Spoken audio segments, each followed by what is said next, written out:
Olá, alunos! Demorei, né? Quase 3 horas da tarde, eu tô aí gravando ainda, mas é porque eu demorei bastante tempo para aprender a usar o aplicativo. É um aplicativo que eu baixei outro dia, mas eu ainda não tinha tido tempo para aprender como usar adequadamente. Eu fiz vários testes e agora eu acho que vai. Pois é, vamos direto ao ponto. Estou sentindo falta de algumas atividades, alguns alunos desapareceram, isso não é bom. Eu sei que está todo mundo cansado, a gente já conversou sobre isso semana passada, mas não pode desistir. É a educação de vocês que está em jogo. Então, desistir nunca. Isso é para a vida. Bora fazer as atividades. Como eu já disse no recadinho, as minhas atividades vocês podem mandar somente no privado, porque eu prefiro. Se tiver algum erro, eu vou fazer a correção. Eu tô devendo as correções aí da semana passada para algumas pessoas. Né? Alguns não precisou de correção, mas algumas pessoas eu tô devendo, daqui a pouquinho eu devo mandar. E se você não faz, eu não tenho como, não faz e não manda, eu não tenho como saber como está sendo seu progresso. Essas atividades de hoje, elas foram feitas mesmo no sentido de revisar e aí as coisas que a gente viu nos últimos dias, nas últimas tarefas de língua portuguesa. Nada muito difícil, tá bem tranquilo. Gênero textual, eu uso dois que a gente já trabalhou bastante, que é a música e a tirinha. A música, eu quero apenas que você preste atenção na parte ortográfica e treine aí sua caligrafia. A tirinha a gente vai fazer a interpretação, porque a tirinha é um gênero textual muito rico, que permite que você faça várias inferências num texto muito pequeno. Gostaria de pedir muito que você copiasse algumas coisas, não fica só fazendo na folha, porque quando você voltar para a escola, se Deus abençoar, você não vai poder ficar só o tempo todo em folha, né? A gente nem tem papel para isso tudo. Então, não pode perder o hábito de copiar e até para a organização do caderno mesmo. Então, recorta o que foi imagem, ou nesse caso de hoje aí, se você quiser, né, a maioria já deve ter feito, mas aqueles que ainda não fizeram, recorta ou faz só, deixa só o espaço do desenho, pode não fazer o desenho, pode só ler o desenho, mas copia as perguntas, tá? Capricha na letrinha. Eu olho também quando vocês produzem texto para outras disciplinas, tipo história, que sempre sou eu mesma que planeja história e geografia. Então, eu fico olhando outro dia, eu fui ler as historinhas que vocês postaram aí na aula da tia Delceni, né? Claro que eu vou olhar com o meu olhar de português para ver aí como tá a escrita. E eu também, porque eu sou curiosa e eu gosto de saber de vocês. E aí eu vi, tem letrinha que eu não consigo entender ainda, hein, gente? Vamos prestar atenção. Então, minhas atividades mandam no privado, que eu consigo responder com mais agilidade. Eu olho, já vejo, já registro ali, tem erro aqui, tem erro ali, dá para consertar isso. Eu já faço lá um registro para cada aluno, dizendo aí para mim mesma qual é o que eu preciso observar nesse aluno, qual o avanço que eu tenho que esperar dele. Então, prefiro. Quando manda no grupo, tem as atividades dos outros professores, daí a pouco enche a memória de minha memória, nem de todo mundo, e fica difícil. Mas vamos pra aula. A música Menina Moleca, de Paulo Tati, Zé Tati, ela cantada, né, interpretada pelo grupo Palavra Cantada, que é do Paulo Tati e da Sandra Pérez. Acho que é Pérez. E ela é uma música muito tranquilinha. Parece até não fazer sentido, mas quando você assiste ao vídeo, que eu vou postar daqui a pouco, você vai ver algum sentido, você vai perceber. Usa bastante da língua regional, né? Levada da breca, lelé da cuca. Quando fala do boi bumbá também vai para os regionalismos. Então, assim, a língua que é falada em determinadas regiões do Brasil, ou em várias, né? Em diferentes regiões. Então, essa é uma coisa que eu quero que vocês prestem atenção quando estiverem lendo. Outra coisa que eu quero que vocês vejam também lembra que semana passada, se não me engano, que a gente teve que colocar característica para um nome? Pois bem, a gente tem aí de novo, menina moleca, moleca maluca. Então eu estou caracterizando uma pessoa, isso é usar o substantivo e usar o adjetivo corretamente. Quando eu coloquei mais que menina moleca, Qual a característica da menina? Ela é moleca. Mais que moleca maluca. Qual a característica da moleca? Que agora já... O moleca que foi um adjetivo, agora virou um substantivo. Porque depende do lugar em que ele está na frase, ele muda. Ele pode mudar não é de valor. Ele muda de classe mesmo. Ele muda de classe. As palavras, elas são organizadas em classe para que quando a gente escreva, elas possam fazer sentido. Desde todo o trabalho feito até aqui é para que você escreva e fale com sentido. Falar com sentido é fácil, escrever com sentido é mais difícil. Mas é possível se a gente continuar se dedicando, lendo, escrevendo, lendo mais, escrevendo mais ainda. Tudo possível. E aí você vai escrever, quem tem caderno de caligrafia pode fazer um caderno de caligrafia com a letrinha linda. Eu fiz até na fonte aí com a letrinha mais bonita para poder ficar bem.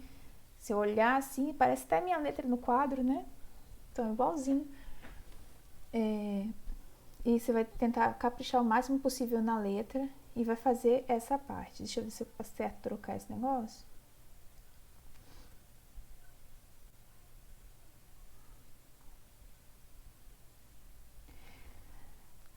Na segunda parte, né, depois que você já copiou, aí você vai fazer uma parte de ortografia. Que isso, professora? Lembrar da letra e do som da letra para colocar ele bem colocado numa palavra, né? Escrever direito, escrever sem um erro, com o mínimo de erro possível.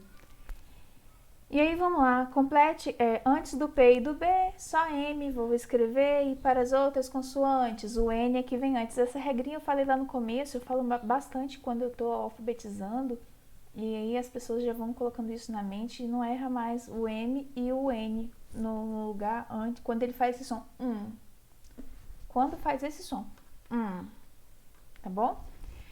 Então tem aí para você completar com M ou com N. Mas com essa diquinha que eu dei de usar diquinha, né? Que coisa. O M ou o N, não tem como errar. Lá na letra K, na apostila de vocês, olha, eu olho, reolho, triolho, enfim, eu vou revendo várias vezes, mas acaba que um erro ou outro passa ou não salva quando eu faço a modificação. Então, ficou lá, pré-as. É pré e zás. Que aí quando você colocar a letrinha ali, vai ficar prensas.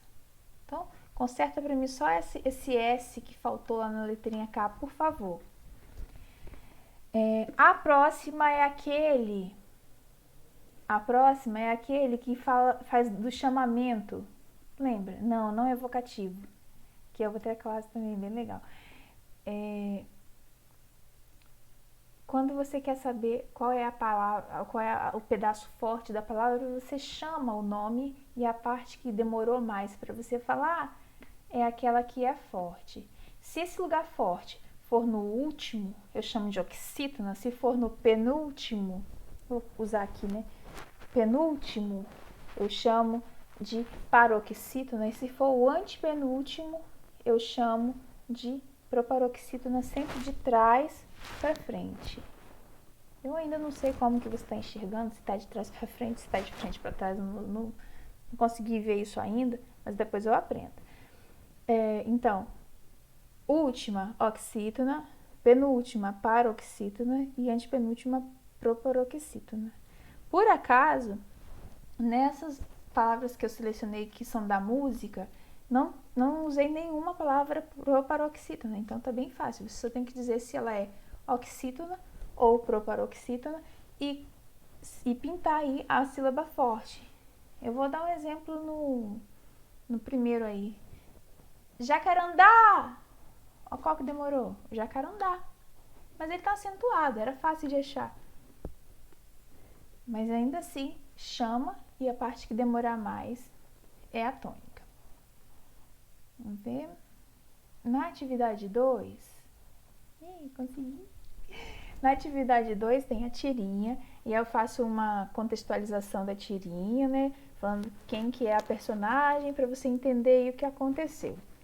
Você vai ler e vai pensar em que ambiente que passa essa história. Tá bem fácil. Quem são os personagens? O que está acontecendo nos 3 primeiros quadrinhos? Qual o nome da menina com a mão levantada no segundo quadrinho? Depois fala assim, repare que sua resposta à chamada da professora tem ponto de exclamação. Já do colega, Silvio, tem um ponto. Que diferença isso provoca na entonação, no modo de falar? Nós já falamos que os pontos, eles são tipo que os sinais de trânsito da língua portuguesa. Então, um ponto vai te dar uma ideia, outro ponto vai dar outra ideia. Então, que ideia esses pontos passam aí nessa tarefinha?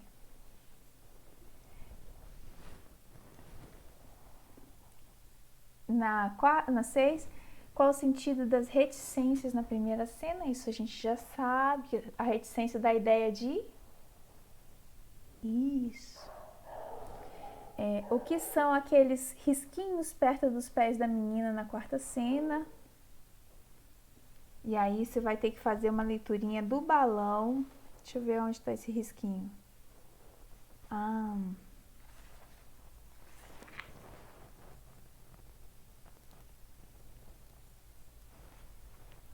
Tá indicando que ela usou os pés para fazer alguma coisa em cima da mesa, né? E aquelas linhas na parte de cima dos quadrinhos 4. Deixa eu ver o quadrinho 4 aqui.